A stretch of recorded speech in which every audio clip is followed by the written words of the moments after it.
Baiklah, saat ini saya akan mempresentasikan tugas bahasa Indonesia yang kedua. Nama Jonathan Watania, nomor NIM 220711010602. Dosen pengampu Dr. Dera Dijeni Imbang, MHum, dan Vince Watak, SPD, MPD. Bahasa yang lugas dalam genre makro. A. Pengantar. Bahasa yang lugas adalah bahasa yang langsung pada apa yang dibicarakan. Kalimat-kalimat yang disusun tidak akan menimbulkan makna ganda.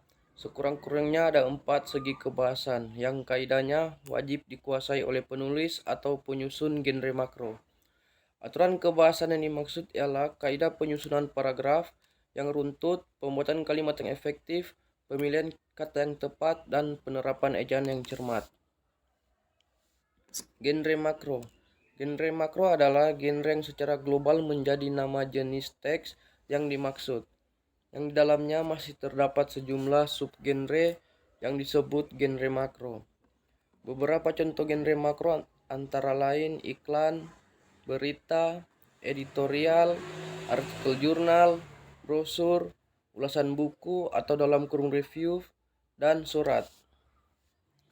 B. Pemakaian ejaan yang cermat.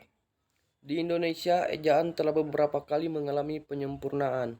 1. Ejaan Van Ophuijsen yang dipakai sejak tahun 1901. 2. Ejaan Sowandi atau ejaan Republik yang dipakai sejak tahun 1947. 3. Ejaan yang disempurnakan dalam kurung EYD. Ejaan ini diresmikan Presiden Soeharto pada tanggal 16 Agustus 1972 dan menjadi ejaan resmi bahasa Indonesia. C. Pilihan kata dalam kurung diksi.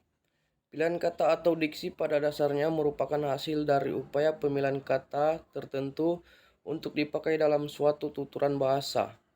Pemilihan kata dilakukan apabila tersedia sejumlah kata yang artinya hampir sama atau bermiripan. Kemahiran memilih kata hanya dimungkinkan bila seseorang 1. Menguasai kosakata yang cukup jelas.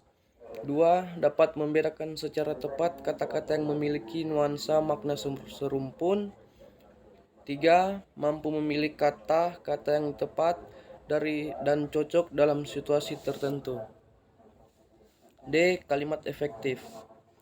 Kalimat yang benar dan jelas akan sangat mudah dipahami orang lain secara tepat.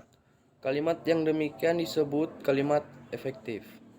Kalimat efektif haruslah disusun secara sadar untuk mencapai informasi yang diinginkan penulis terhadap. Bila hal ini tercapai, diharapkan pembaca akan tertarik pada apa yang dibicarakan dan tergerak hatinya oleh apa yang disampaikan. Untuk bisa mencapai keefektifan, kalimat efektif harus memenuhi syarat sebagai berikut, yaitu 1.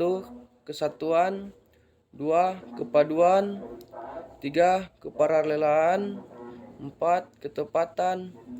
5. Kehematan. Dan 6. Kelogisan. E. Paragraf dan alinea.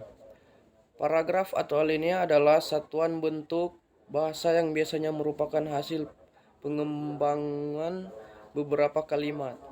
Paragraf yang efektif harus memenuhi 2 syarat, yaitu adanya kesatuan dan adanya kepaduan. Sebuah paragraf dibangun oleh beberapa kalimat yang saling menunjang dan hanya mengandung satu gagasan pokok dan dijelaskan oleh beberapa gagasan penunjang. Berdasarkan fungsinya dalam karangan paragraf dapat dibedakan atas 3 macam, yaitu 1. Paragraf pembuka. 2.